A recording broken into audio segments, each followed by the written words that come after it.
Today you're viewing a video on Chapter 4 unit. This is to help you study and prepare for your test.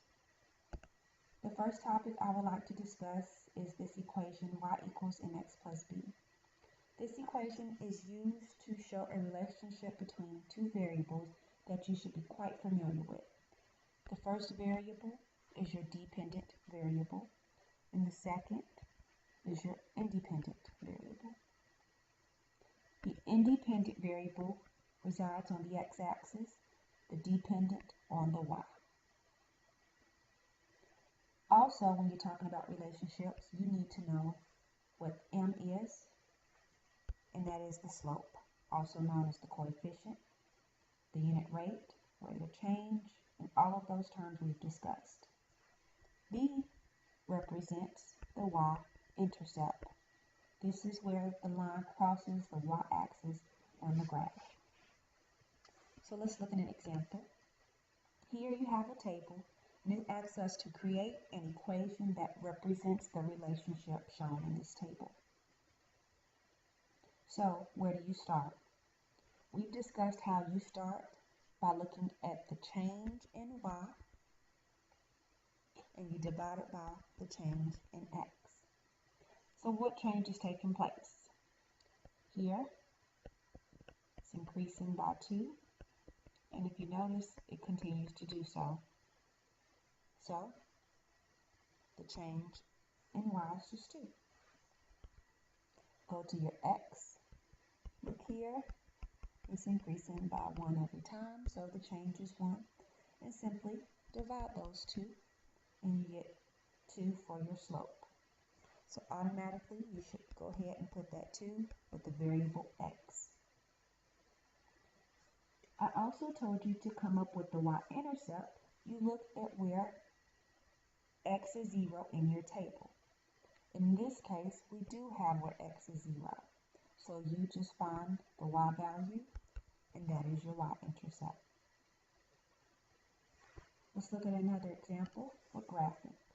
Here it asks you to create an equation that represents the relationship in a graph. Now there's no line, the dots aren't connected, so where should you start? You can simply make a table and plug these points into the table. First point, 2, 4. Second, 6, 8. Third, this is 4, 8.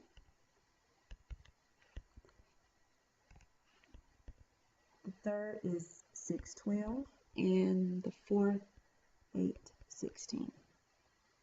And do the same thing. Change in y divided by the change in x. It's increasing by 4. Here, it's increasing by 2. So 4 divided by 2 is 2. And that gets us started in our equation, and we can put the variable x beside it. Now here, it's not as simple. There's no table that has 0, so you can either find it or simply use the equation to find the y-intercept. And I'll do just that. Pick my first point, 2, 4, and I'm going to substitute it in to this equation because I have everything I need except b. So what is y? 4. The slope is 2. We found that. X is also 2. And we don't know what b is.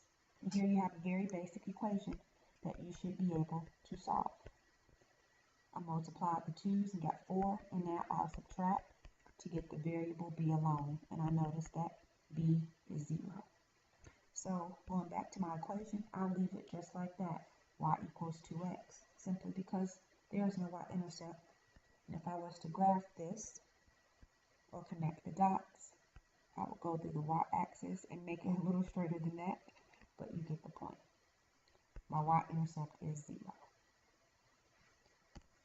Here, you have a function, and it asks us what is the function of 2 when we have that equation. Please don't let that look confuse you. All you simply do is plug in for x. So f of 2 equals 4 times 2 plus 1. And do the math.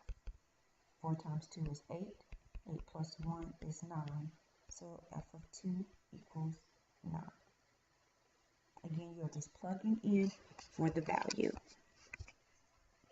Continuing with our review, we'll go to your favorite topic, arithmetic sequence. Here is the key concept you need to know to be ready for your test. You need to know this equation and what these terms mean. The first is the nth term, meaning you can find any value or any pattern in a sequence. A1 represents the first term given to you. N minus 1, N is the term number that you're looking for. And D is the common difference. Make sure you have this, which you should already do in your notes. So let's look at some examples.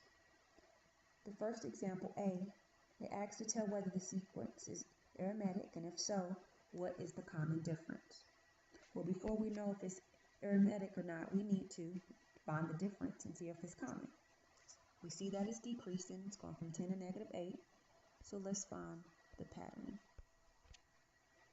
10 minus 6 will give me 4. 4 minus 6 will give me 2. Or excuse me, negative 2. Negative 2 minus 6 will give me negative 8. So yes, it is, and the common difference is negative 6. Let's look at another example.